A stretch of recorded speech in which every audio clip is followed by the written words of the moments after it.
을 찬양하겠습니다.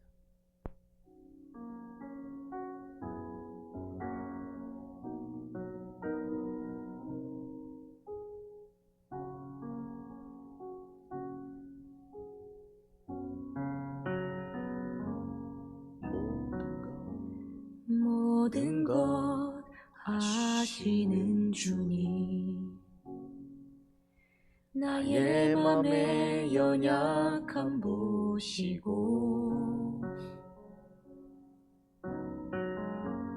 부족한 그 모습대로 주님 마음에 새겨주시네.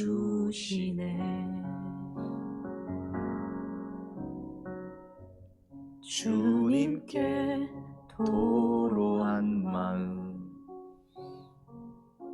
하나하나 헤아려 주시니 그 마음 그 아픔들을 주님 손으로 품어주시네. 거친 길 위를 걸어갈 때도 험한 산이 앞을 막아도 빛 대신 주님의 두 손이 나를 붙드네. 주의 마음이 닿은 내 삶에 저린 슬픔을 씻으시는 주님을 찬양, 주 이름을 찬양하네.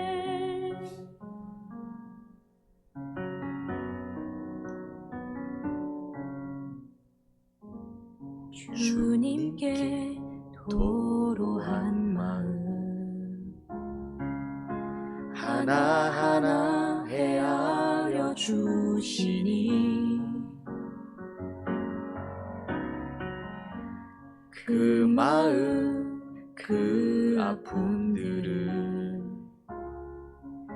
주님 손으로 품어주시네. 거친 길 위를 걸어갈 때도 험한 산이 앞을 막아도 빛 대신 주님의 두 손이 나를 붙드네. 주의 마음이 닿은 내 삶에 저민 슬픔을 씻으시는 주님을 찬양, 주 이름을 찬양하네.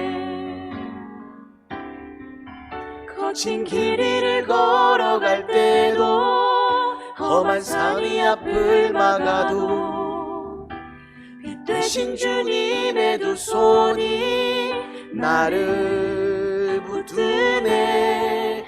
주의 마음이 닿은 내 삶에 저민 슬픔을 씻으시는 주님을 찬양, 주 이름을 찬양하네. 주의 마음이 닿은 내 삶에 저민 슬픔을 씻으시는 주님을 찬양, 주 이름을 찬양하네.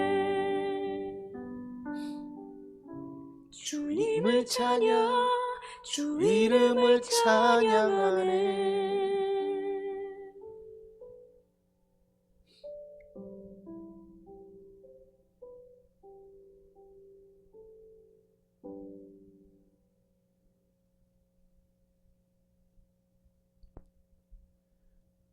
하나님 아버지,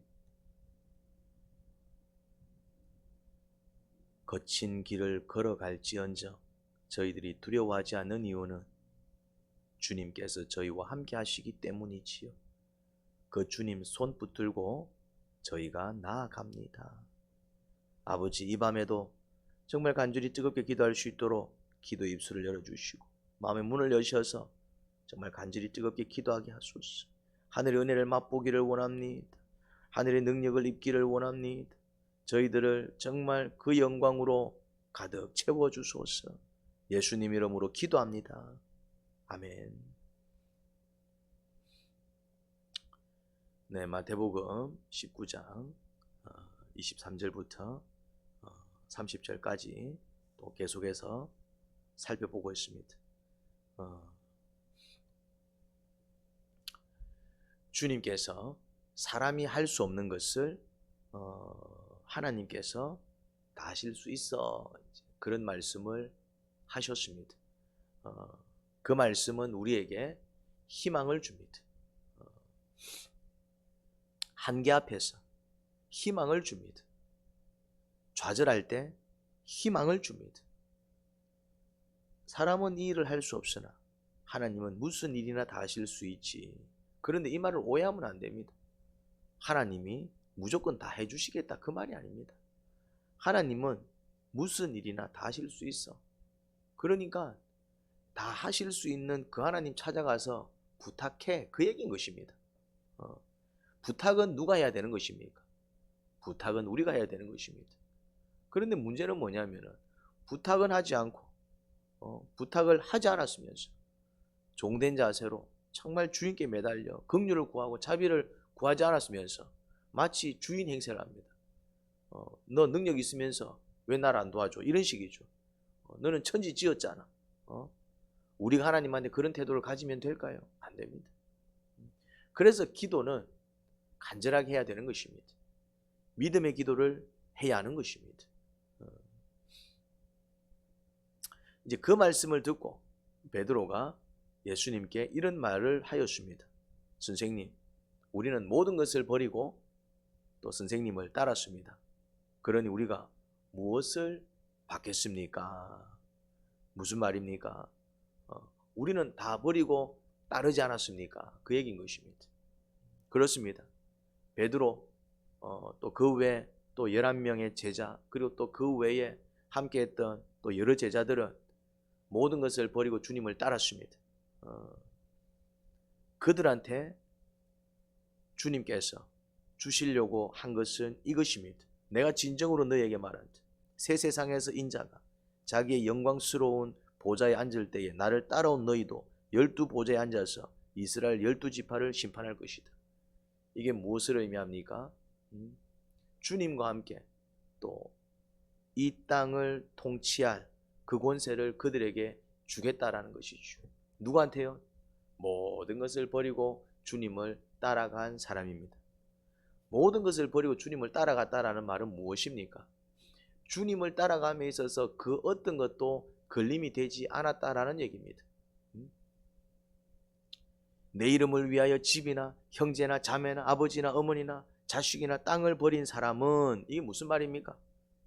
집을 버리고 형제를 버리고 자매를 버리고 아버지를 버리고 어머니를 버렸다는 얘기입니까? 아닙니다. 그렇게 하면 안 됩니다. 부모를 버리고 부모를 공경하지 않는 것은 다섯 번째 계명을 어기는 것입니다. 가정을 돌보지 않고 형제 자매를 외면하는 것은 악한 짓입니다. 그럼 이 말의 의미가 뭡니까?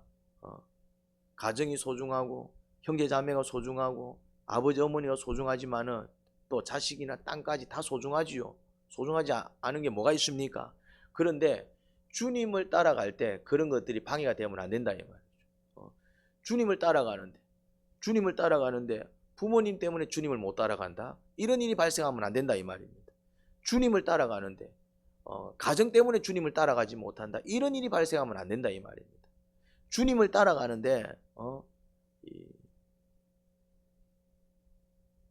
재물이 주님을 따라가는데 뭔가 이렇게 고민하게 만드는 요소가 되어서는 안 된다 이 말입니다. 우리가 재물을 잘 모아서 또 이렇게 잘 사용해야죠. 그런데 재물 때문에 주님 뜻에 따르지 못하고 재물 때문에 주님 말씀에 순종하지 못한다, 그런 문제가 되는 거예요. 우리가 부모님 공경 잘해야죠. 부모님을 잘 모셔야죠. 그런데 부모님 때문에 주님 말씀에 순종하지 못한다든지, 부모님 때문에 주님을 따라가지 못한다든지, 부모님 때문에 마땅히 주님께 해야 될 그 도리를 저버린다면 그게 문제라는 것입니다. 자식을 사랑으로 키워야지요. 필요한 것을 공급해줘야지요. 부모가 마땅히 해야 될 도리 아닙니까? 그런데 자녀 때문에 주님의 말씀에 순종하지 못한다, 자녀 때문에 주님의 일을 하지 못한다, 자녀 때문에 하나님을 따르지 못한다, 그게 문제라는 것입니다. 이 본문을 오해를 하면 안 됩니다. 이 문맥 속에서 이해를 해야 됩니다. 뭐 아버지 어머니 다 내팽개쳐, 뭐 가정이고 뭐고 다 내팽개쳐, 광신자를 만드는 것이 아닙니다. 그건 악한 것입니다. 가정 내팽개치고 막 신앙만 붙드는 사람 악한 것입니다. 부모를 공경하지 않고 부모 찾아뵙지 않고 나라 사랑하지 않고 그냥 십자가만 외치는 사람은 악한 것입니다. 하나님을 사랑하는 사람은 그 사랑이 이웃으로 흘러 들어가게 돼 있습니다. 그런데 이거는 무슨 말이냐면은, 그렇지만 때론 주님 말씀을 순종하기 위해서는 잠시 부모님도 이렇게 외면해야 될 때가 있습니다. 아버지 어머님 죄송합니다. 지금은 제가 주님 말씀에 순종하는 것이 먼저기 때문에 저를 이해해 주십시오. 대신 주님 말씀에 순종한 다음에 또 부모님을 잘 모시겠습니다. 그렇게 해야 된다라는 것입니다. 자녀도 마찬가지고 재물도 마찬가지고 아무튼 주님 말씀에 순종하기 위해서, 주님 뜻을 따르기 위해서는 때로는 정말 소중한 것도 잠시 내려놓을 줄 알아야 된다 이 말입니다. 아브라함을 기억하십니까? 100세 얻은 아들입니다. 그런데 주님께서 그를 시험합니다. 어떻게 시험합니까? 네 아들을 나한테 바치라. 번제물로 바치라. 그런데 아브라함이 바칩니까? 안 바칩니까? 바칩니다. 그게 믿음이에요. 약속이 걸려있는 아들이니 그러면은 이 아들을 살려내지 않을까? 그렇게 믿은 것입니다.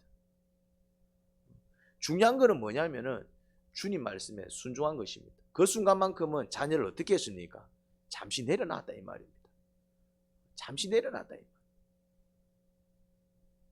그게 안 되면은 영생을 얻지 못합니다. 그리고 그렇게 한 사람은 잠시 재물을 내려놓으면은 재물 손해를 볼 수 있겠죠.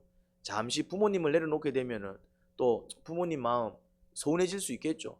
잠시 자녀들을 내려놓으면은 또 자녀들이 또 뭔가 이렇게 부모님들한테 또 뭔가 이렇게 서운할 수도 있습니다. 하지만 주님을 위해서 정말 그들 내가 끔찍히 소중하게 생각하고 사랑하지만은 주님을 위해서 어쩔 수 없이 미안합니다. 그러면서 주님을 위해서 내가 잠시 정말 소중하고 사랑하는 사람들, 그런 물건들을 내가 내려놓을 때 어떤 일이 벌어지느냐 하면은 100배나 받는다 이 말입니다. 이 땅에서는 보상으로 100배나 받아요. 그리고 영원한 생명을 또 물려받습니다.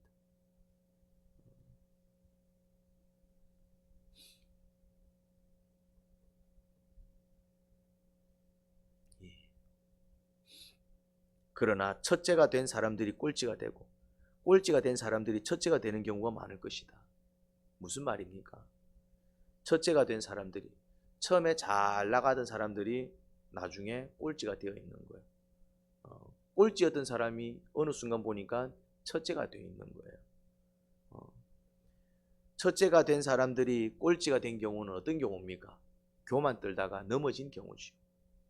꼴찌가 된 사람들이 첫째가 되는 경우는 어떤 경우겠습니까? 부지런히 자기를 개발하고 자기를 관리한 사람입니다. 자신의 신앙, 내가 좀 이런 부분에 있어서 또 주님을 온전히 따르지 못하네. 나에게 이런 약점이 있구나. 자신의 약점을 깨닫고 자신의 허물을 깨닫고 그래서 그 허물을 자복하고 그 약점을 개선해 나가기 위해서 부단히 자기를 노력하고 그렇게 자기를 관리하는 사람, 처음에는 꼴찌일 것입니다. 처음에는 부족한 것이 많을 것입니다. 처음에는 이렇게 별 볼 일 없을 것입니다. 하지만 겸손히 부지런히 자기를 개발하고 관리하는 사람은, 그렇게 자기 신앙을 키워나가는 사람은 나중에 어느 순간 보면 첫째가 되어 있습니다. 믿음 좋은 사람이 되어 있습니다. 그런데 반대로 자기 신앙 좋은 줄 착각하고 그렇게 교만 떨다가 정말 자기 약점 앞에서 자기를 제대로 돌아보지 못한 것이죠. 자신의 연약이 무엇인지 살피지 못한 것이죠. 그냥 괜찮아 어찌 되겠지 그러면서 아니란 생각을 가진 것입니다. 성경은 그것을 악하고 게으르다라고 얘기합니다. 처음에는 첫째였는데 나중에 꼴찌 되는 사람들 많습니다. 반대로 처음에는 꼴찌였는데 나중에 첫째 되는 사람도 있지요. 저와 여러분은 어떤 사람이 되어야겠습니까? 처음에는 첫째였는데 꼴찌가 되는 사람이 되어야겠습니까? 아니면 처음에는 좀 부족한 게 많은 꼴찌였지만 결국에는 첫째가 되는 사람들이 되어야 할까요? 우리가 어떤 사람들이 되어야겠습니까? 하나님 아버지, 은혜와 사랑을 감사합니다. 그렇습니다. 부모를 공경하지 마라, 그런 이야기가 아닙니다. 물질을 다 갖다 버려라, 그 얘기가 아닌 것입니다. 자녀를 사랑하지 마라, 형제 자매를 외면하고 가정 챙기지 마라, 그 얘기가 아닌 것입니다. 당연히 해야 될 것들입니다. 가족을 챙겨야 되고, 자녀들을 사랑으로 양육해야 되고, 형제 자매를 외면하면 안 되고, 부모를 잘 공경해야 되고, 또 물질을 잘 모아서 아껴 써야지요. 당연히 그렇게 해야 되는 것입니다. 그런데 그런 것들 때문에 주님을 따라가지 못하고, 그런 것들 때문에 주님 말씀에 순종하지 못하는 일은 없어야 될 것입니다.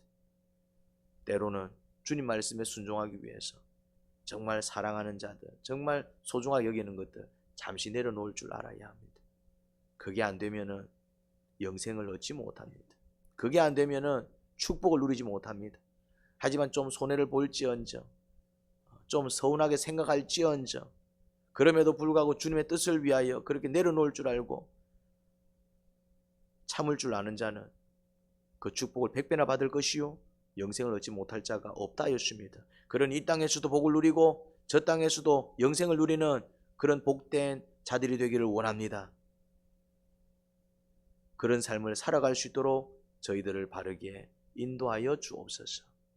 예수님 이름으로 기도합니다. 아멘.